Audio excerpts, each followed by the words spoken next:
Yeah, we making all the songs on the remix. We making all the songs on the remake.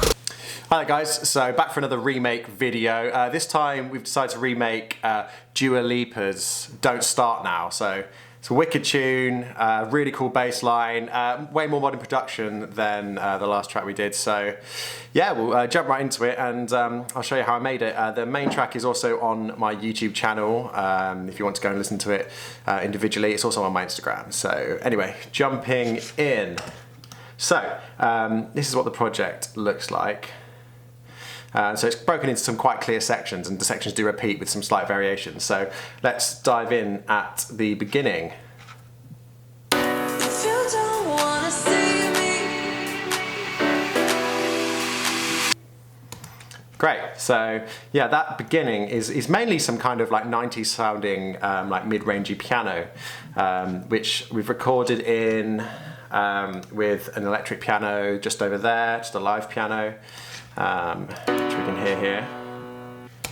Which you can hear has got some EQing on it, basically just rolling off that bottom end, boosting that kind of mid-range and the highs a little bit, and then again that's being sent to a bus which is compressing the signal a little bit more, so you get that really attacky 90s kind of punching sound on that, you know, really like attacky keys. Yeah, and it's got just another EQ on there which rolls up a little bit at the top end and the bottom end as well. So you kind of get this sound.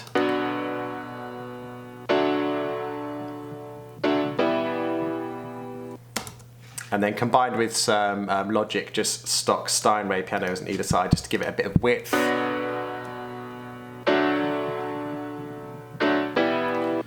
And that's pretty much it there, really. So if we mute the vocals there, all else you can really hear is there's a couple of risers that kind of like build up some white noise and then cut off to give that kind of solid stop as it runs into the next section. So there's nothing really else going on there. There's a synth doing a little bit of work in the background. Just that little fizziness, just giving a bit of a different texture, really. So let's move on. If you don't wanna see me.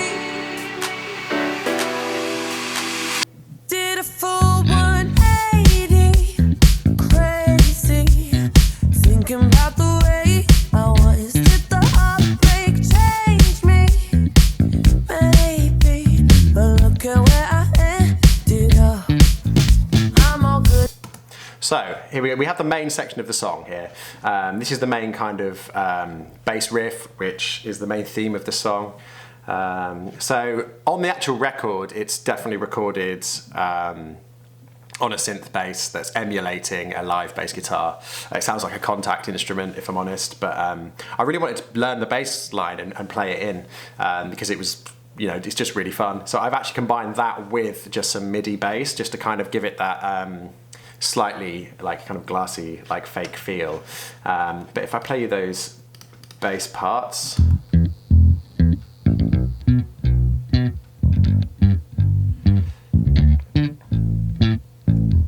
So as you can hear, the live bass there is giving you that that kind of string attack on that like top mid-range, so you can hear that it's being played, and then the actual fingerstyle and subby MIDI bass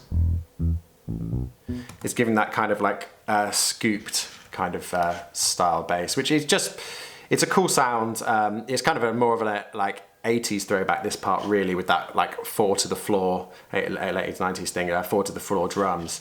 So if we actually go into the drums, this was a really interesting thing to try and do. So the drum sound was the most difficult thing I think to try and get down in this. So I found this kick again.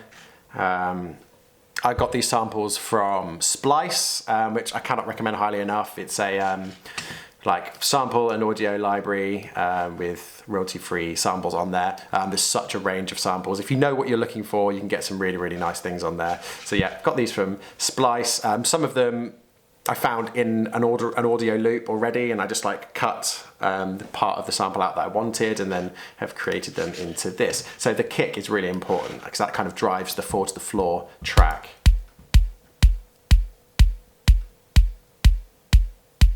And as you can hear, it's got quite a click to it, but it's got that overall kind of like thump kind of sound, which on the original track really gives it that kind of distinct sound. So if we match that with the, I've matched that with a 909 kick, where I've just boosted the bottom end a little bit, just to give it a little bit of more weight in the bottom end, a little bit more subby to kind of drive the track. So that's, as you can hear, just rounds it out a bit more. Then the snare in this song is it's quite a low sounding, like thump of a snare. The snare and the kick are actually quite similar. It's not like with a rock kit or anything like that, we've got quite a high kind of cracky snare or anything like that. And you can't really hear any of the snares on there. It's more of just a hit. So for that, I had to combine 3 different snare sounds. So this was our main snare, which is actually almost like a 80s like Lindrum snare. So that sound, then I've just combined that with a second snare, which I've had to, in these, just go in and alter the pitch just a little bit, just to bring them down, because they were quite high up, so they don't quite have that attack. So what I've also done is actually added a kick that I've pitched up slightly to the snare. So this is the kind of thump of where the snare is coming from. It's a bit like a techno kick, but when you put them together, it gives that bottom end kind of hit. So if we play the drums and the bass together there,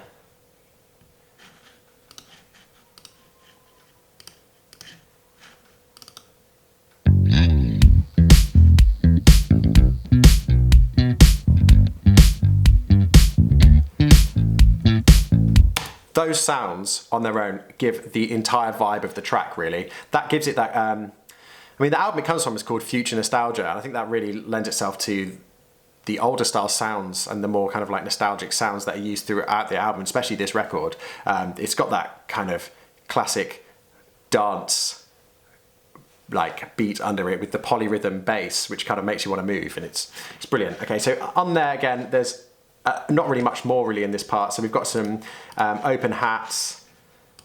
We've got a shaker that's actually hitting the beat.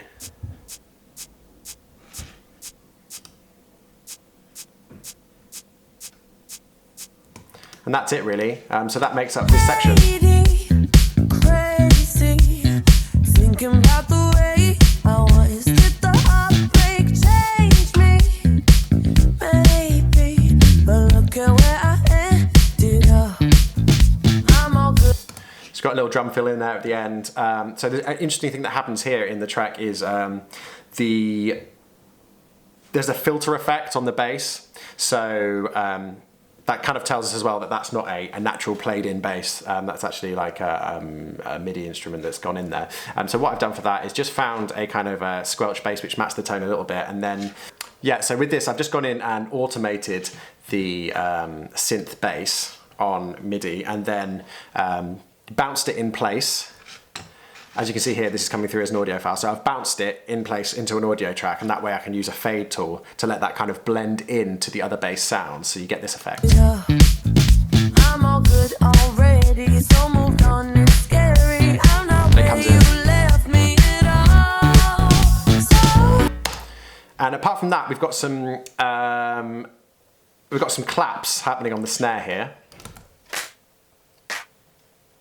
which I've panned left and right just to give it a bit of movement, and it's just to differentiate the, it's a really cool bit of writing actually, it's just to differentiate that section very slightly, and just little bits of ear candy to keep listening look at interested. where I ended up.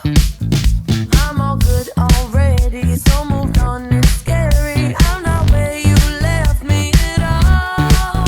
So if you don't wanna see me. So as you can see, I've separated this section out. This next, even though this is almost a replica of the first section, I have just separated them out and taken the parts and re-recorded them in actually, because there's, as you can see with this first section, it's got quite almost like a lo-fi, and it's only a really mid-range sound. So I've sent everything here to a bus, which has an EQ, which takes off the low end and the top end. So everything's kind of coming into this range here.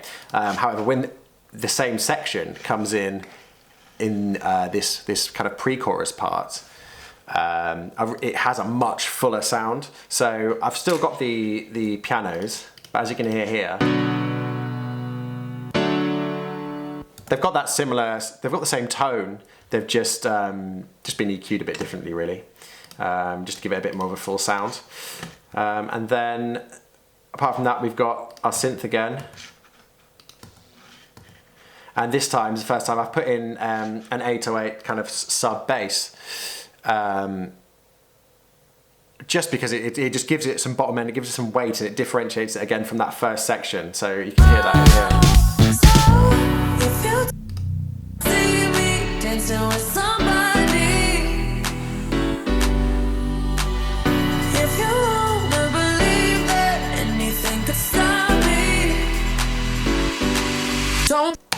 So there again, we've added in a string section here, which I'm just using Logic stock things for everything. So you could recreate this at home with without any extra cost or any extra plugins or anything like that. Strings are really, really hard to make them sound natural.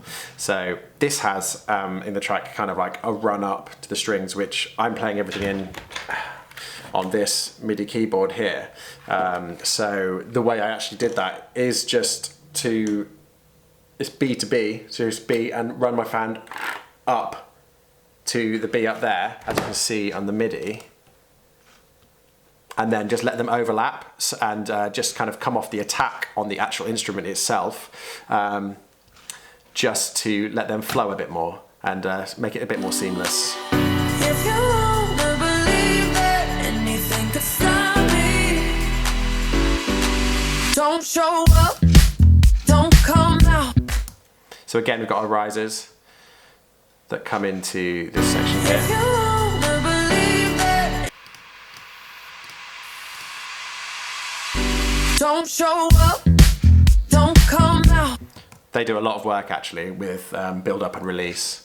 Do a lot of work.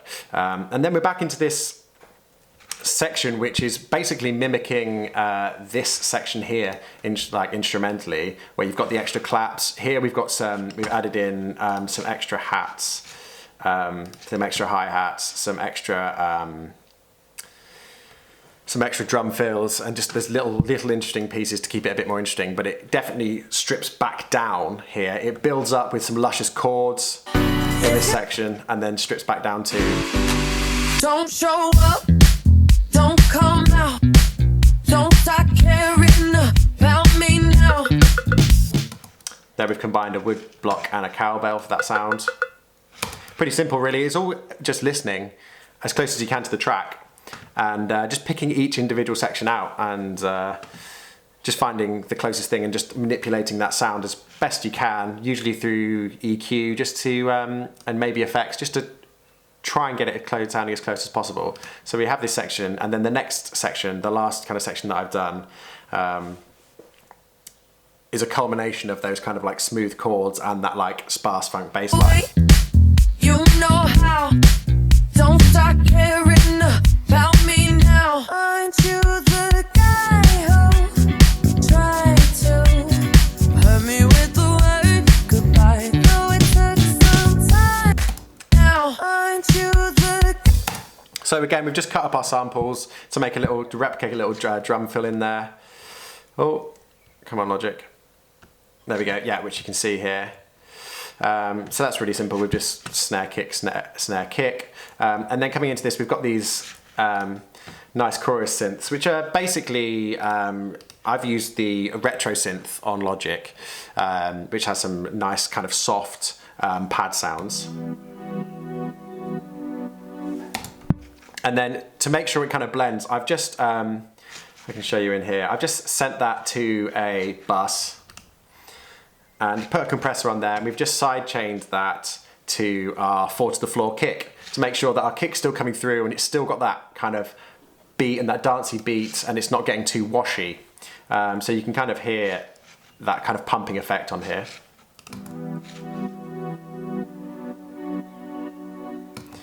So that makes a big difference. Then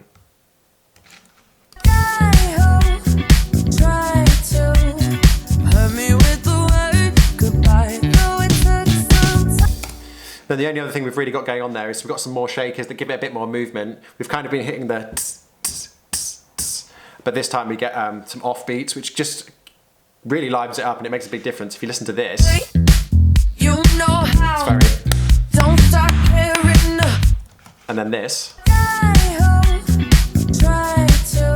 that offbeat shaker, that does so much for like making the section a bit different, giving it a bit more movement, making it seem like we're building up something and it's going somewhere. And the last thing we've got is got some guitar. Not very much. Just 2 little hits. And for this, this is the one thing that I haven't used this stock Logic. I'm using bias effects made by Positive Grid. So good. Really, really recommend highly. So I will show you what I'm doing in here. So it's just a effects and amp emulator, basically. So in here, I've got it going through just a clean pedal, a clean amp, which is, not too bassy, a bit of mid, and then a lot of treble and presence on there, just to get that really kind of funk, plasticky sound. And then a chorus pedal on there, which is not too wide, but it just gives it, if you can hear the difference between the chorus pedal being on and off.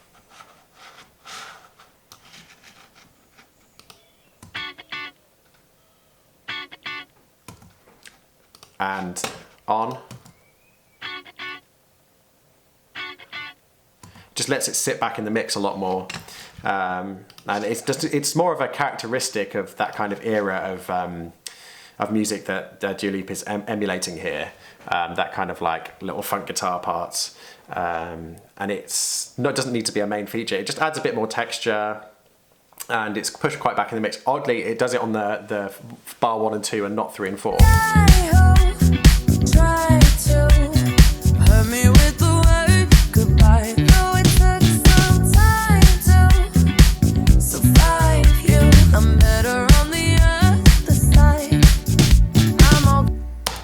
And that's it really, that's the entire song. So I just managed to find a cappella of, so I'm show you I'm not cheating. You know how. Don't There we start. go. It's not playing the track there at the top. But yeah, that's how I made the Dua Lipa remake, made from all Logic stock instruments and mostly Logic stock plugins as well. Yeah, let me know if you want me to carry on doing this remaking series and if you learnt anything from that or if you want me to go anything more in depth really. It's really fun to do. I've really enjoyed kind of analysing these songs and picking them apart and like putting them back together. There'll be another one out next week. So yeah, thanks very much for watching.